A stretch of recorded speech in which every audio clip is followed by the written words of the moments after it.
CM Dhami को committee ने सौंपा यूसीसी का ड्राफ्ट 6 फरवरी को विधानसभा में पेश होगा uniform civil code bill. CM Dhami बोले, चुनाव से पहले जनता से किए वादे को हमने किया पूरा।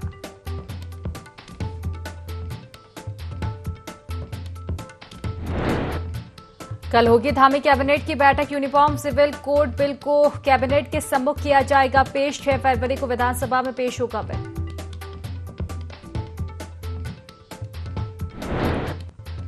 यूसीसी बिल पर शुरू हुई सियासत। कांग्रेस प्रदेश अध्यक्ष करण महारा ने सरकार से विपक्षी दलों को ड्राफ्ट उपलब्ध कराने की मांग की। कहा, यूसीसी में किसी के अधिकारों का नहीं होना चाहिए हनन।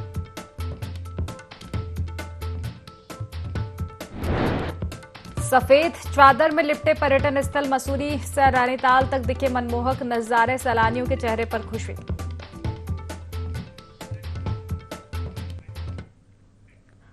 नमस्कार, IND24 देख रहे हैं आप और मैं हूं आपके साथ खुशी व्यास। तो देखिए, यूसीसी पर सीएम धामी ने अपनी बात रखी है। कमेटी ने आज देहरादून में यूसीसी का ड्राफ्ट सौंप दिया है। धामी कैबिनेट की कल अहम बैठक होगी और यूसीसी विधेयक इसी सत्र में धामी सरकार लाने वाली है। तो 5 फरवरी से विधानसभा का सत्र शुरू होने वाला है, उसको लेकर यूसीसी में चर्चा होगी। तो चलिए इसी को लेकर रुख करते हैं सीएम धामी का।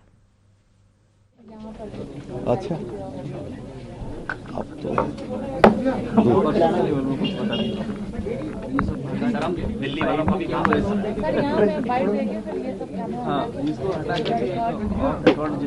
अच्छा, अरे अब तो विधेयक आएगा तभी होगा सब। आज ही मिला है।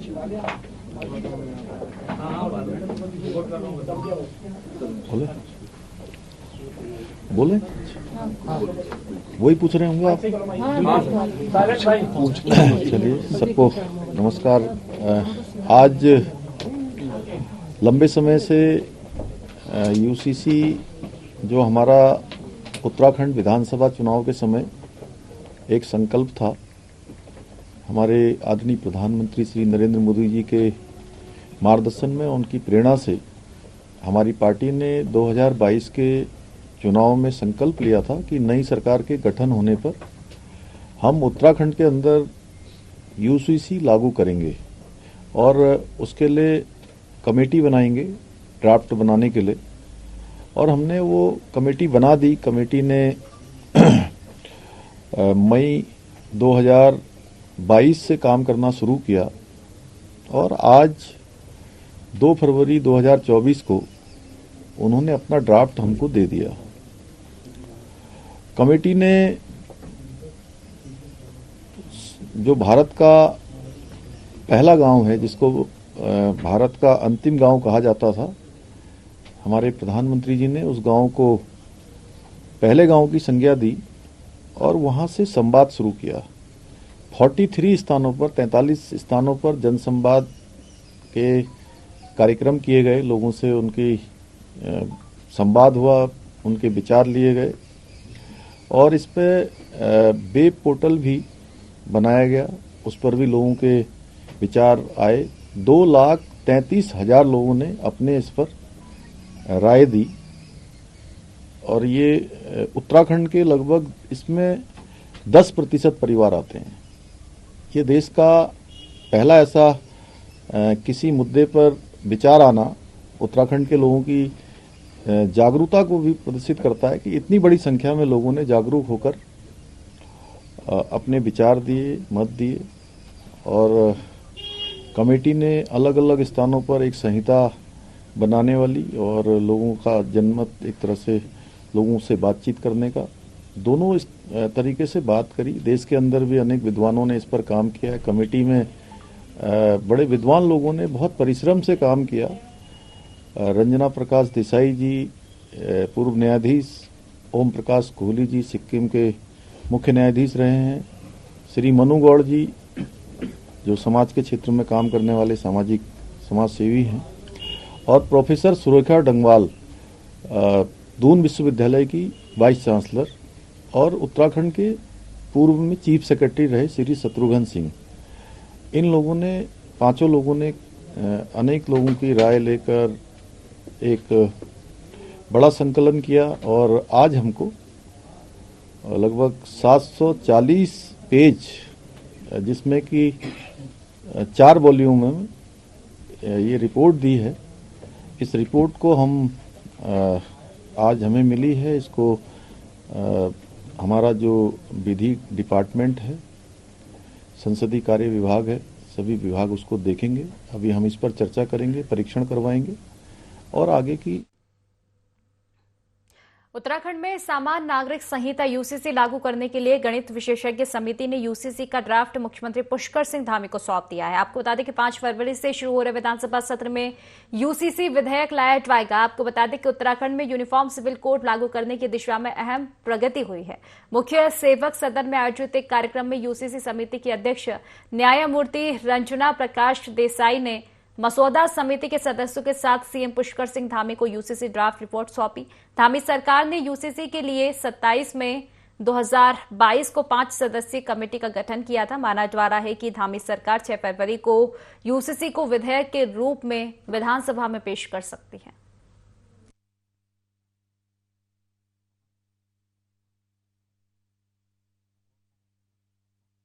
दिन उत्तराखंड के लिए एक ऐतिहासिक दिन है। आज उत्तराखंड में यूसीसी का ड्राफ्ट आ चुका है। उत्तराखंड की जनता, उत्तराखंड की सरकार, उत्तराखंड के मुख्यमंत्री को मैं धन्यवाद देता हूं। संविधान निर्माताओं का जो सपना था, एक भारत श्रेष्ठ भारत का, एक विधान सबके लिए एक समान, एक देश एक विधान, ये बाबा साहब अम्बेडकर, सरदार पटेल, श्यामा प्रसाद मुखर्जी सबका सपना था, वो आज उत्तराखंड में साकार होने जा रहा है। जो गुलामी के समय की कुरीतियां आई थी, इस यूसीसी लागू होने के बाद वो कुरीतियां खत्म होंगी। जो ब्रिटिश काल में कानून बनाए गए थे महिला पुरुष में भेदभाव करने वाले, वो कानून नलीफाई हो जाएंगे, वो कानून खत्म हो जाएंगे। और 2 वर्ष से थोड़ा ज़्यादा समय से एक व्यापक विचार विमर्श हर वर्ग, हर तबके में करके, और जो इनपुट लिए गए और जो इन्होंने अलग अलग अध्ययन किए, उसके आधार पर एक ड्राफ्ट तैयार किया है। तो निश्चित रूप से बेहतरी के लिए है और जो इसके उद्देश्य हैं उनको पूरा करेगा। जब हमने पहली बार विधानसभा का उत्तराखंड का जो आम चुनाव हुआ था, उस चुनाव के समय आप सबके समक्ष हमने ये संकल्प रखा था कि नई सरकार के गठन होते ही हम सबसे पहले कोई काम करेंगे तो वो समान नागरिक संहिता को लाने के लिए, और ये देश का पहला ऐसा काम है जिसके लिए इतनी बड़ी संख्या में कि 10% लोगों ने प्रदेश के अंदर अपनी राय इस पर रखी है और उनकी राय के आधार पर हम आगे बढ़े हैं। ये ड्राफ्ट जिसकी लंबे समय से सभी लोगों को प्रतीक्षा थी, हमने भी जो संकल्प लिया था और जो उत्तराखंड की देवतुल्य जनता के साथ हमने जो वायदा किया था कि हम इस काम को पूरा करेंगे, तो आज वो काम हमारा लगभग ड्राफ्ट मिलने से आगे बढ़ गया है और आज उत्तराखंड में एक ऐसे काम की शुरुआत हो रही है, एक ऐसा काम आगे बढ़ रहा है जिसकी प्रतीक्षा देश को लंबे समय से। जनपद उत्तरकाशी जिला अस्पताल में गर्भवती महिलाओं को उपचार नहीं मिल रहा है। अधिकांश महिलाओं को प्रसव के लिए रेफर किया जा रहा है। इससे पहाड़ी क्षेत्र में निवास कर रहे लोगों की स्वास्थ्य सेवाओं पर भी सवाल खड़े हो रहे हैं। हालांकि अस्पताल में पदस्थ डॉक्टर्स का कहना है कि अस्पताल में मरीजों के उपचार की व्यवस्थाओं में सुधार हो रहा है, लेकिन जो आंकड़े सामने आ रहे हैं वह उपचार की दुर्दशा को बताते हैं।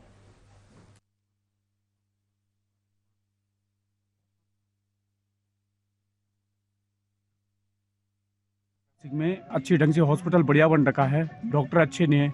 डिस्ट्रिक्ट हॉस्पिटल उत्तरकाशी का सबसे बड़ा हॉस्पिटल है, तो यहाँ व्यवस्था अच्छी होनी चाहिए। क्योंकि हमारे भतीजे साथ जो दुर्घटना घटी उसके बारे में क्या बोलूँ, क्योंकि बहुत दुखद घटना है। क्योंकि इन्होंने तो बना रखा है यहाँ रेफर सेंटर, और जब मरीज को ज़्यादा दिक्कत होती है तब सीधे नीचे भेजते हैं। मतलब यहाँ डॉक्टर अच्छे होने चाहिए, व्यवस्था अच्छी होनी चाहिए। यहाँ हॉस्पिटल की बहुत दुर्दशा बेकार हो रखी है, क्योंकि यहाँ हॉस्पिटल अच्छा है पर डॉक्टर अच्छे नहीं। यहाँ डॉक्टर अच्छे बुलाए जाए, ये विधायक जी से अनुरोध है और मुख्यमंत्री जी से अनुरोध है कि यहाँ डॉक्टर की अच्छी व्यवस्था करें। अभी हमारे जनवरी माह में जो है दोनों गायनेकोलॉजी नहीं थी, बल्कि एलएमओ से हमारी सीनियर एलएमओ और 2 हमारी और एलएमओ थी, महिला चिकित्सा अधिकारी थी। लेकिन हमारे पास जो 2 गायनेकोलॉजिस्ट है वो नहीं थी।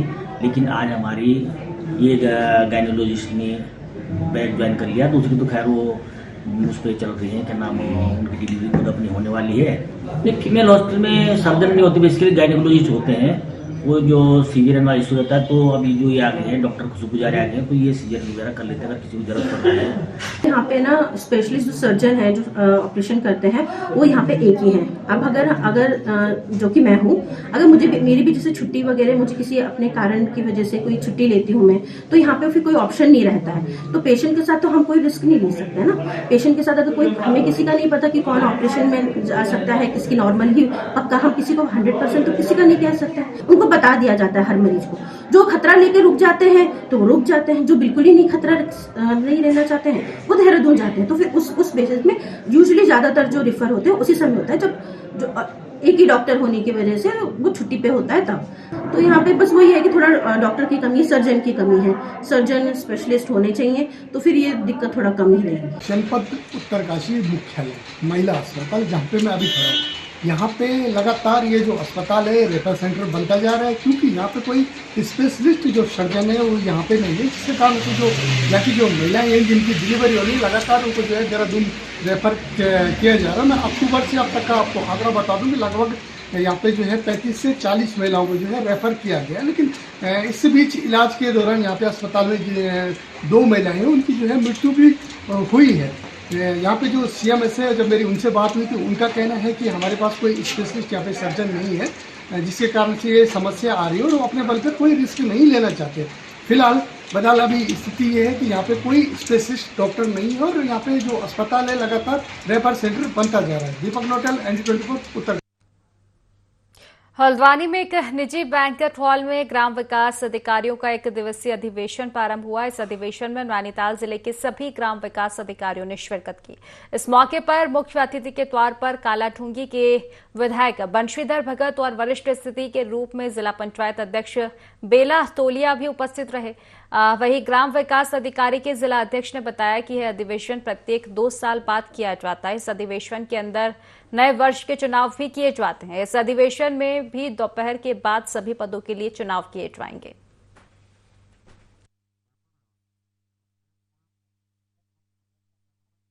दो वर्ष का होता है। 2 वर्ष के उपरांत हम जो अधिवेशन होता है, हम उसके प्रथम पाली पे हमारे जो सांस्कृतिक कार्यक्रम और जो विकास खंड स्तर पर जो बेस्ट परफॉर्मेंस जिसने ग्राम विकास अधिकारी ने अपने कार्यों के दिया होता है, उनको पुरस्कृत किया जाता है और जनपद स्तर से 3 ग्राम विकास अधिकारियों को यहाँ सम्मानित किया जाता है। उसके उपरांत हमारा सेकंड पाली पे हमारा जो द्विवार्षिक निर्वाचन की प्रक्रिया की जाएगी, उसमें अध्यक्ष, महामंत्री, कोषाध्यक्ष और वरिष्ठ उपाध्यक्ष, संयुक्त मंत्री के लिए निर्वाचन किया जाएगा। बाकी जो हमारे अदर पद होंगे वो हमारे संगठन द्वारा भी मनोनीत किए जाएंगे। सभी कर्मचारियों की अपनी यूनियन होती है, वो समय समय पर उसका अधिवेशन करते हैं और उसमें द्विवार्षिक अधिवेशन है, उसमें चुनाव भी होते हैं। आगे के लिए अपने पदाधिकारियों को चुनेंगे और उत्कृष्ट कार्य करने वालों को पुरस्कृत।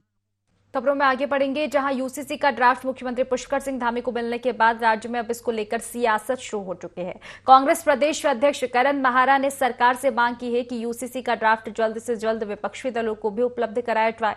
करण माहारा ने कहा कि वैसे तो यूसीसी केंद्र का मुद्दा है, राज्य इसका कोई वास्ता नहीं है, लेकिन फिर भी सरकार इसे राज्य में लागू करने की तैयारी कर रही है। उन्होंने मांग उठाई है कि ड्राफ्ट की कॉपी विपक्षी विधायकों और विपक्षी दलों और प्रदेश के बुद्धिजीवी लोगों को दी जाए, ताकि वह ड्राफ्ट की स्टडी करके संविधान को उसके साथ मैच कर सके। उन्होंने कहा कि बगैर बहस के कोई ऐसा विधेयक पास हो वह ठीक नहीं रहेगा।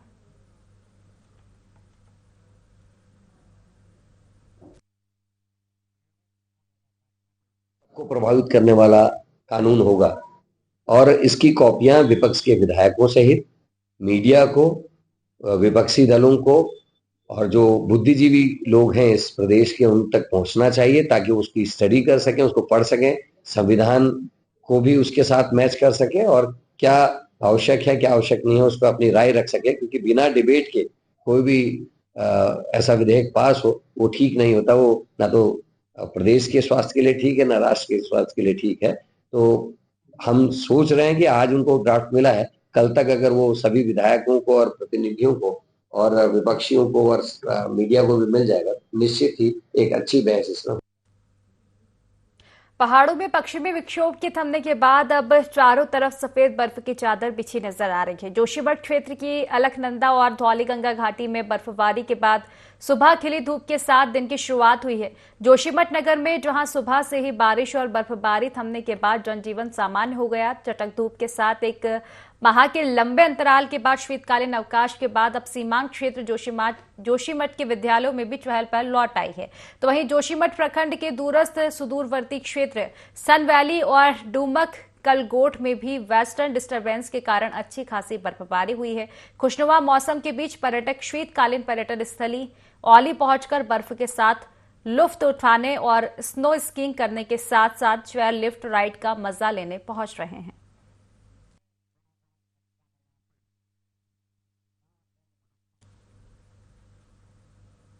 भाजपा के प्रदेश प्रभारी दुष्यंत गौतम के बयान पर कांग्रेस प्रदेश अध्यक्ष करण माहरा ने जमकर पलटवार किया। उन्होंने कहा कि जहां से ये बात आई है वो गांधी के हत्यारे गोडसे के चेले हैं, उनसे यह उम्मीद की जा सकती है। करण माहरा ने कहा कि जो अंग्रेजों के मुखबिर रहे वो दूसरे पार्टी पर यही टिप्पणी करते हैं। वहीं बीजेपी के प्रदेश अध्यक्ष महेंद्र भट्टी का कहना है कि प्रदेश प्रभारी दुष्यंत गौतम का बयान केवल उदाहरण के तौर पर था।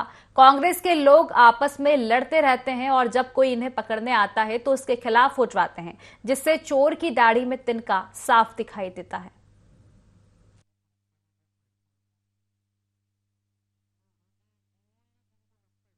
जरूर जानता हूं जहां से ये बात आई है वो गांधी के हत्यारे नाथूराम गोडसे के चेले लोग हैं और उनसे यही उम्मीद की जा सकती है। जो अंग्रेजों के मुखबिर रहे हों, गांधी के हत्यारे रहे हों, वो लोकतंत्र में दूसरी पार्टियों पे ऐसी ही टिप्पणी करते हैं।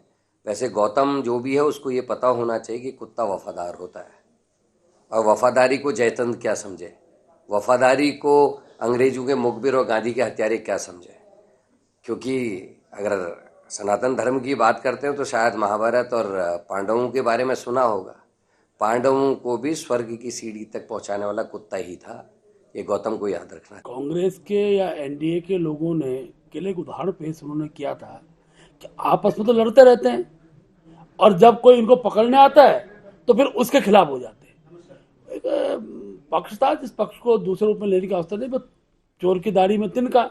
वो कहते भाई हम ऐसा नहीं करते हैं, ना हम आपस में लड़ते हैं, सीधी बात बोलनी चाहिए। हम उस श्रेणी के लोग ने जिसका चर्चा दुष्यंत जी ने की है, आप खुद ही मान रहे हैं तो मैं उसमें क्या उत्तर दूं।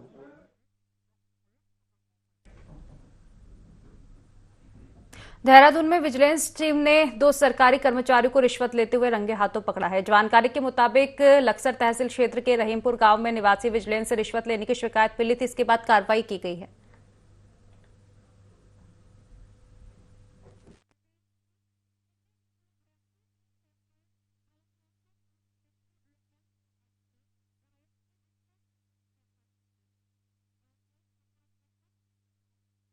थी गाड़ी के संबंध में, तो ये मुझे 4-5 महीने से परेशान कर रहे थे बहुत ज़्यादा।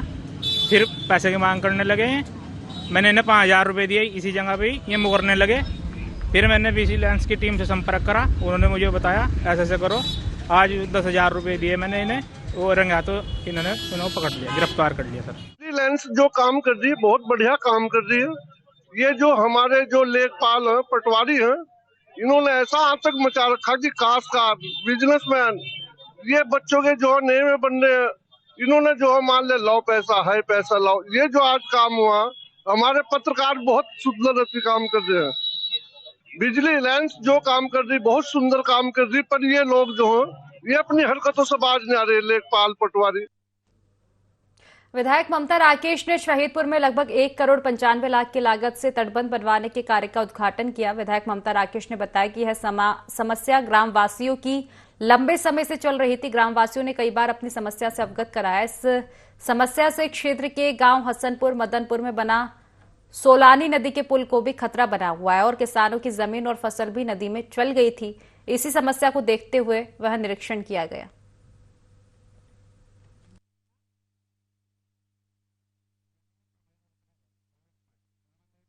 विधायक जी का बहुत बहुत धन्यवाद करना चाहते हैं। हमारा गांव जो है बाढ़ की उसमें चपेट में पूरा ही आने वाला था, जो ये रास्ता इधर से कट गया था। अब उसका उन्होंने पेचिंग दी है, लगवाया, काम चल रहा है और भी आश्वासन दे रहे हैं कि काम करेंगे और कर रहे हैं। अन्य विधायक जी ने बहुत प्रयास करा अन्यथा ये काम पहले भी यहीं पड़े रहे ना, आज भी ही है, नीचे भी ऐसा ही है। ऐसे इनके प्रयास जितना इनका क्षेत्रीय प्रशासन इनका प्रयास है, इतना किसी विधायक का नहीं आता, ना MP का ना किसी और का भी नहीं हुआ। हमारे विधायक जितने ये लगनशील हैं, जो छोटी सी भी समस्या आदमियों को मिलती है उनकी पूरा करने की कोशिश करते हैं। ये समस्या ग्रामवासियों की बहुत लंबे समय से चली आ रही थी और उन्होंने मुझसे कई बार आकर के मिले कि हसनपुर मदनपुर में सोनाली नदी के पास में हमारे नदी के पुल को भी इसकी वजह से खतरा बना हुआ था और काफ़ी हमारे किसान भाइयों की ज़मीन इस बार नदी में चली गई। उनकी समस्या को देखते हुए मैंने यहाँ का निरीक्षण किया। हमारे साथ सचिव वित्त हमारे यहाँ आए, निरीक्षण किया उन्होंने, ग्रामवासियों की भी समस्या को सुना और उसे प्राथमिकता से लेते हुए हसनपुर मदनपुर और हमारे गी सईदपुर गांव में दोनों जगह बाढ़ सुरक्षा दीवार कराने का काम किया। पत्थर की पेचिंग यहाँ पर लगाई गई है, आप देख सकते हैं, आप अपने कैमरे के द्वारा दिखाइए कि इसके बनने से हमारा पुल भी सुरक्षित रहेगा और हमारे ग्रामवासियों की जो कृषि की जमीन है वो भी बचेगी, इनकी फसल भी बचेगी। हसनपुर में लगभग 1 करोड़ की लागत से यहाँ काम कराया गया है और लगभग 95 लाख की लागत से गी सईदपुर में काम बाढ़ सुरक्षा दीवार का कराया।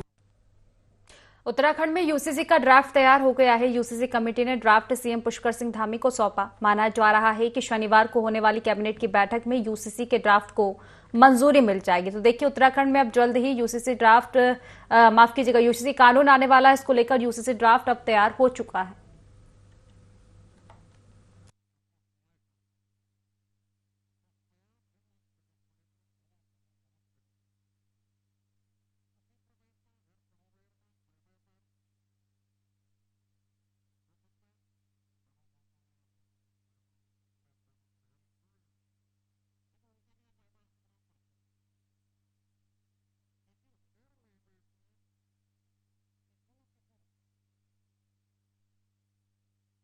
संकल्प पत्र में इस बात की घोषणा की थी कि सत्ता में आने के बाद हम समान नागरिकता संहिता को लागू, और आज मुझे बहुत प्रसन्नता है कि जो कमेटी ने अपना ड्राफ्ट सरकार को सौंप दिया है और मैं और भी आश्वस्त हूँ कि जब सदन में जाएगा तो देवभूमि में ये विधेयक सर्वसम्मति से पारित होगा।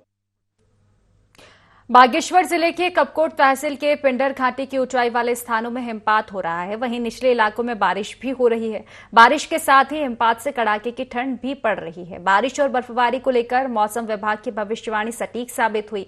कपकोट तहसील में 3000 मीटर की ऊंचाई पर चिल्ठा मंदिर के साथ ही जातोली, पंखुआ, फुरकिया और पिंडरारी 0 पॉइंट में सुबह से हिमपात हो रहा है। वहीं जिला आपदा अधिकारी शिखा सुयाल ने बताया कि मौसम विभाग ने पूर्व में चेतावनी जारी की थी। जिले की सभी तहसीलों में बारिश हो रही है।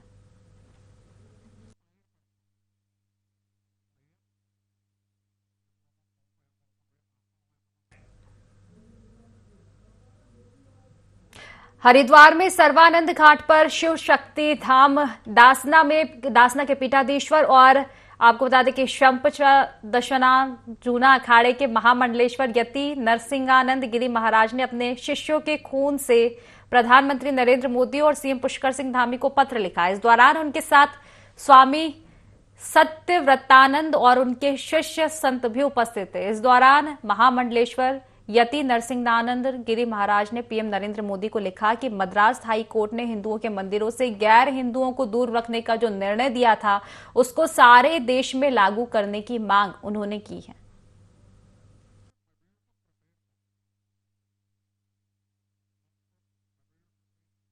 में वे लोग अपने धर्म के अलावा दूसरों को नहीं आने देते। ऐसे ही हरिद्वार जैसे तीर्थ में, अयोध्या जैसे धाम में, हमारे सारे तीर्थों में गैर हिंदुओं का प्रवेश वर्जित होना चाहिए। कि ये हमारे पिकनिक स्पॉट नहीं है, हमारे धार्मिक स्थल है। तो यहाँ धार्मिक स्थलों में किसी भी गैर हिंदू का प्रवेश वर्जित होना चाहिए। यही निवेदन हम माननीय प्रधानमंत्री जी से और उत्तराखंड के मुख्यमंत्री जी से रक्त के द्वारा पत्र लिखकर कर रहे हैं। तो फिलहाल की खास खबरों में बस इतना ही। आप बने रहिए IND24 के साथ। नमस्कार।